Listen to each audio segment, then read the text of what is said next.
Students বোর্ডে দেখতে পাচ্ছ একটা প্রবলেম দিয়েছি যে a মাইনাস ওয়ান বাই এ যদি 3 হয় তাহলে a এর ভ্যালু কত। অনেক রকম উপায় আছে, সহজ উপায়টাই বলছি। a মাইনাস ওয়ান বাই এ পেয়েছি, আমরা যদি কোনোভাবে a প্লাস ওয়ান বাই এর ভ্যালু বার করতে পারি তাহলে ম্যাথসটা অনেক সহজেই হয়ে যায়। আমরা এটা মাইনাস পেয়েছি, এটা প্লাস পাচ্ছি, কি উপায় বের করা যায়? বের করা যায় হচ্ছে এইটাকে যদি আমরা ধরি কে, এটা যদি কে হয় তাহলে a মাইনাস ওয়ান বাই এ যদি কে হয় a প্লাস ওয়ান বাই এ হবে কে স্কোয়ার, আর এদিকে হচ্ছে একটা 4। এবার এদের মধ্যে রিলেশনটা কি? রিলেশন হচ্ছে এই মাঝখানে এইখানে মাইনাস থাকলে এটা হয়ে যাবে প্লাস, এটা কোনো কারণে প্লাস থাকলে এটা হয়ে যেত মাইনাস, তার আন্ডার রুট। অর্থাৎ খুব সহজেই বুঝতে পারি, এখানে তো কে এর জায়গায় 3 আছে, তাহলে 3 স্কোয়ার 9 প্লাস 4, তার মানে এটা হয়ে যাচ্ছে রুট 13।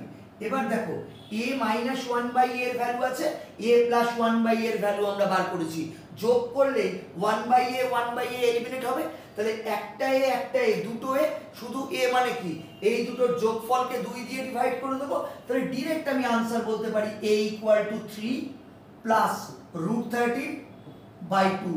এটা হচ্ছে সব থেকে সহজ অ্যাপ্রোচে এই প্রবলেমটা আমরা সলভ করলাম। এইটা মাইনাস থাকলে এটার রেজাল্টে প্লাস হবে, এটা প্লাস থাকলে এটার রেজাল্টে মাইনাস হবে। That's all. Thank you.